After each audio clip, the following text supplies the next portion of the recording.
Jeans का तयन जो है उसकी मर्ज़ी से होने लग जाएगा, जिससे ज़ाहिर है कि मुआशरा किस तरफ चल पड़ेगा। मिसाल के तौर पर एक मर्द है और वो ये कहता है कि मैं आज से औरत हूँ, मेरे अंदर हिसासियत जो है वो औरतों वाली है, तो उसको आईडी कार्ड, पासपोर्ट और दीगर जो डॉक्यूमेंट्स है वो उनको फराहम कर दिए जाएंगे, जिससे ज़ाहिर है कि उनके हुकूक जो है वो हज़फ होंगे। और इस तरीके से हुकूमत जो है वो किस तरह तयन करेगी कि ये बंदा जो है ये हकीकतन जो है ये ख्वाजा सरा है या इसकी तीसरी जिन्स है या फिर ये मर्द है या फिर औरत है।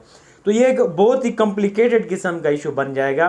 इसमें ना कोई मेडिकल बोर्ड का वो मोहताज होगा, ना कोई दीगर शराइत उसके ऊपर लागू होंगी, बस वो जिस तरह उसका दिल चाहेगा वो उस तरह से। अगर फ़र्ज़ करो कोई मर्द ये कहता है कि मैं औरत हूँ, तो वो उसको औरतों वाली जो है तमाम तर दस्तावेज़ात दी जाएंगे और उसको औरत समझा जाएगा। इसी तरह अगर कोई